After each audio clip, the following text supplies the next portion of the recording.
Hi everyone, in this video for 16314 combinatorics we're going to talk about stars and bars, which is a technique for counting the number of unordered selections with replacement. Okay, so we'll end up with a theorem that tells us, gives us the answer to this question, but actually, so in combinatorics what you often want to do is remember techniques rather than theorems, because the techniques let you derive the theorems when you want to. And so the technique of stars and bars really is the crucial idea we want to get to here.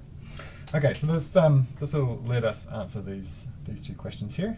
Superficially, they look a little bit different, but actually they're kind of just two instances of a very similar problem. Okay, so just in the first one, Alex has gone to the market to buy some apples, bananas, clementines, and dragon fruit for a fruit basket, and the basket is to have a total of 30 pieces of fruit, including at least 3 apples, at least 2 bananas, at least 4 clementines, and at least 1 dragon fruit. So the question is, how many possibilities are there for the contents of the basket? Now we're told we may assume that the market has an unlimited supply of each type of fruit. Of course, markets don't really have unlimited supplies of each type of fruit, but really I guess the important thing for us is that there's going to be at least 30 of each type of fruit, so that we don't run out. Anyway, so that unlimited supply, that tells us that we're basically choosing things with replacement. And yeah, so let's go along to the market with our basket. So here's our basket, and we get to the market and we've got to choose these 30 pieces of fruit. Well, we've been given a little bit of a shopping list. We've been told we need at least 3 apples and so on. So let's just go and actually put those in our basket to start with. So let's put in 3 apples, the 2 bananas, the 4 clementines, and the 1 dragon fruit. Okay, so let's just put them in our basket. Okay, and so now we've actually got 10 pieces of fruit in our basket so far. Okay, so that part is taken care of. Now we can actually do what we want. We've got 20 pieces left to choose.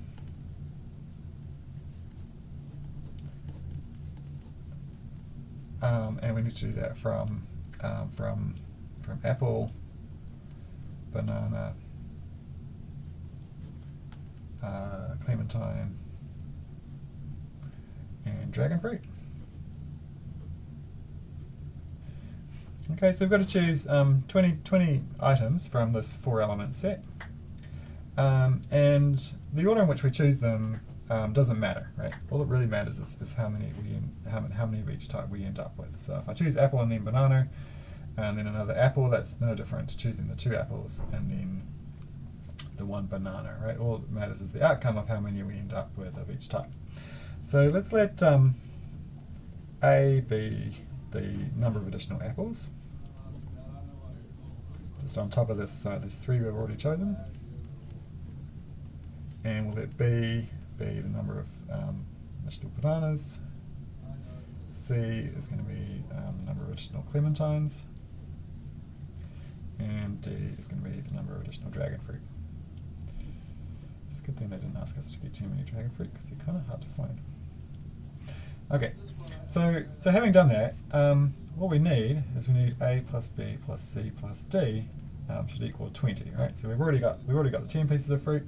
We need another 20, and so we want A plus B plus C plus D to equal 20, and A, B, and C and D should be integers, and A, B, C, and D should be greater than or equal to 0. Okay, so now we see that there's actually something in common with this problem here. This problem said to find the number of integer solutions to x1 plus x2 plus x3 plus x4 is equal to 15, with these different constraints on the xi. So some of them needed to be, x1 needs to be greater than or equal to -2, x2 needs to be greater than or equal to 1, x3 needs to be greater than or equal to 4, and x4 greater than or equal to -1. Okay, so we're solving a very similar problem here. We've got some equation. They both happen to be in 4 variables, but that's not so important. We've got some equation that we want to solve in integers, and so the integers are bounded below. So in each case here, they're bounded below. Okay, so that's going to stop us from running into infinitely many solutions. Okay, so let's talk about how to solve this problem, which amounts to this this unordered selection with replacement. Okay, that's basically what led us to this kind of equation. Okay, so here's the theorem. It says that the number of unordered selections with replacement of k objects from a set of size n is equal to the number of non-negative integer solutions to x1 plus x2 plus dot dot dot plus xn equals k. And that both, so the answer to these two questions, or it's the same question, they're both given by the binomial coefficient n plus k minus 1, choose k, which is the same as n plus k minus 1, choose n minus 1, and both those given by n factorial over k factorial n minus 1 factorial. Okay, yeah. So in this problem here, right, we're choosing 20 elements from a 4-element set with replacement. So in this one here, I guess this is n is equal to 4 and k is equal to 20. Okay, so let's look at how to solve this. So I guess just to connect the two ideas, xi is equal to the number of times we choose object I. Okay. Okay. So the technique for solving this is often called stars and bars. Fortunately, it's not about going down to the pub and running into your favourite celebrity there. So what we're going to do is we're going to give ourselves a row of, we'll take k stars. So let's just, well, I'm going to draw some stars here. Okay, and there's going to be k of these. So let's actually just to be concrete, over here, let's take, say, k equals 7, and just keep things small, let's take n equals 3. Okay, so I'm going to draw down 7 stars here, 4, 5, 6, 7. Okay, and what we're going to do is we're going to insert n minus 1 bars. So these are just dividers. Okay, so here n minus 1 is equal to 2. So I'm going to put in 2 dividers. So maybe I put in one divider here, and I put in my other divider here. Right, and so that actually gives us a solution to this equation. So over here, I guess I should have said we're solving x1 plus x2 plus x3 is equal to 7. Right, and this gives me a solution, because what I do is I take x1 is equal to 2, x2 is equal to 4, and x3 is equal to 1. Okay, and if I draw the bars in some other place, 5, 6, 7, maybe I draw the bars, maybe I've actually put them both in this spot right here. Then in this case, I'll have x1 is equal to 1, sorry, to 2.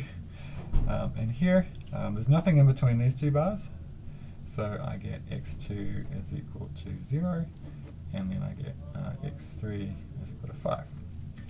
Right, and of course, so here 2 plus 4 plus 1 equals 7, and here 2 plus 0 plus 5 is also equal to 7. Right, and similarly, if I were to 5, 6, 7, say I put 1 bar here and 1 bar here, then again x1 is the stuff to the left of the first bar, so this is going to be x1 is equal to 0, x2 is equal to 3, and x3 is equal to 4, and again 0 plus 3 plus 4 is equal to 7. Okay, so any way of inserting these bars, I've got my 7 stars and my 2 bars, any way of inserting those 2 bars inside my 7 stars gives me a solution. And I guess it works in the other direction as well. So if we take a solution, so if I'm running out of room on this piece of paper, but let me just flip over. Right, so given a solution say x1 is equal to 1, x2 is equal to 2, and x3 is equal to 4, then I can find an arrangement of stars and bars that gives me that answer. So I'll have my 1 star, I'll have a bar, and then I'll have 2 stars, and then a bar, and then I'll have my remaining 4 stars, right? So a non-negative integer solution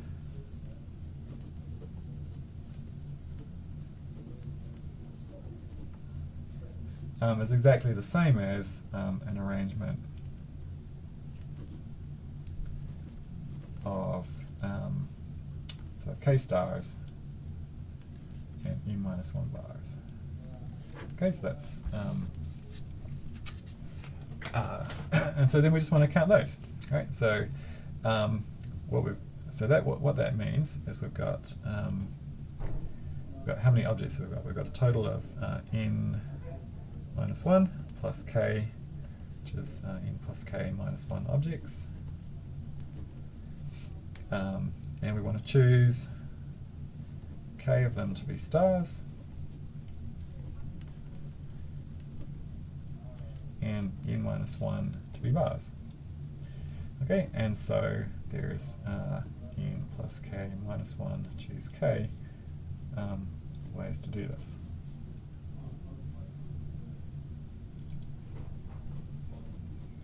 Okay, and so that gives us our theorem. Right, so on the right page. Right, so so that's exactly what we said we needed to do here. Choose k objects of n plus k minus 1 to be bars. Okay, and that gives us our theorem. All right, so now that we know that, let's go and answer those 2 questions.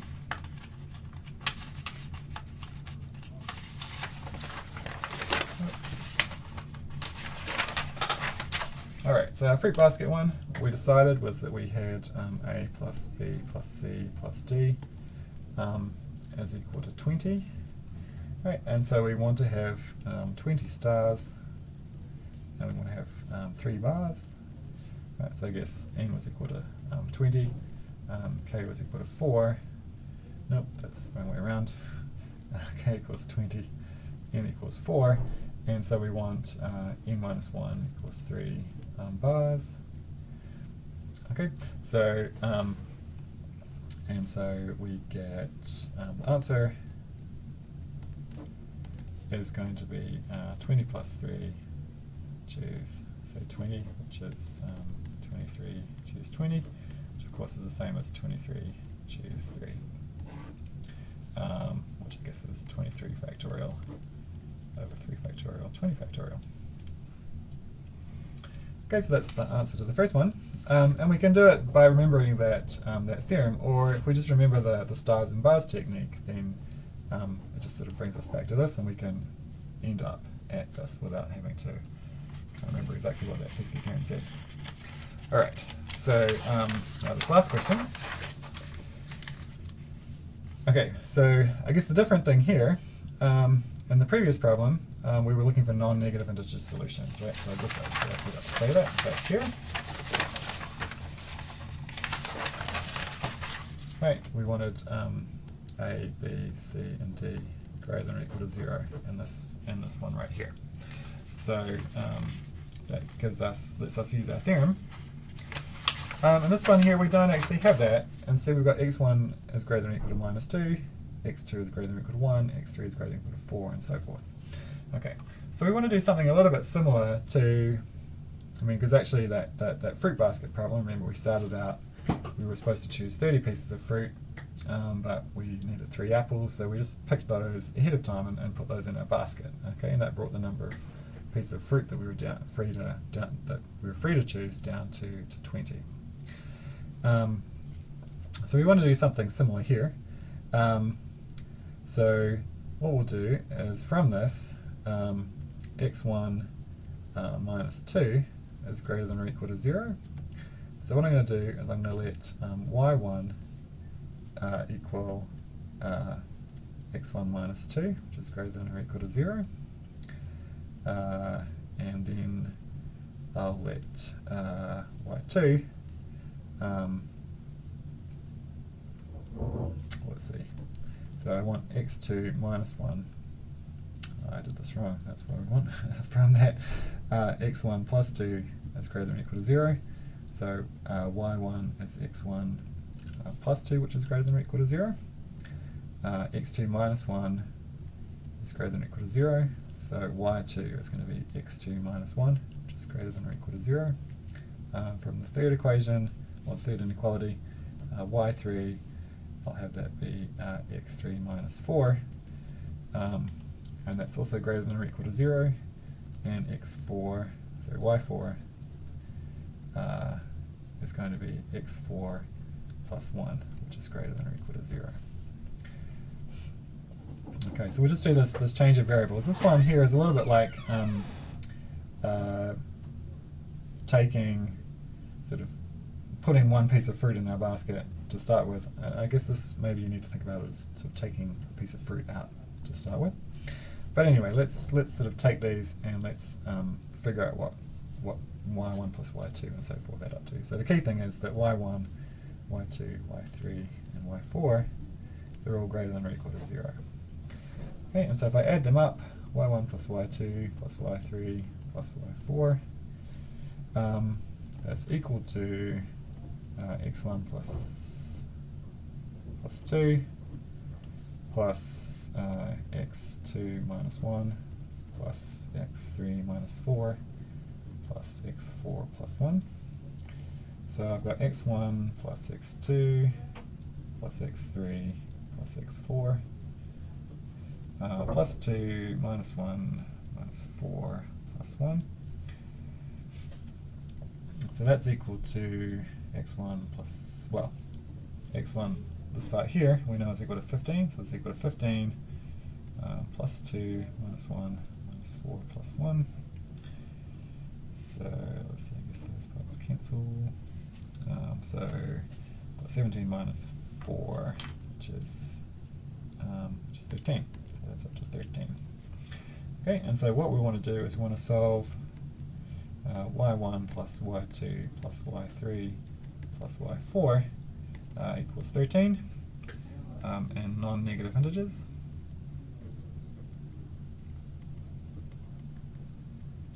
Okay, so what does that amount to? So we need 13 stars. We've got 4 variables, and so we need 3 bars, so 3 dividers. Okay, and so the number of solutions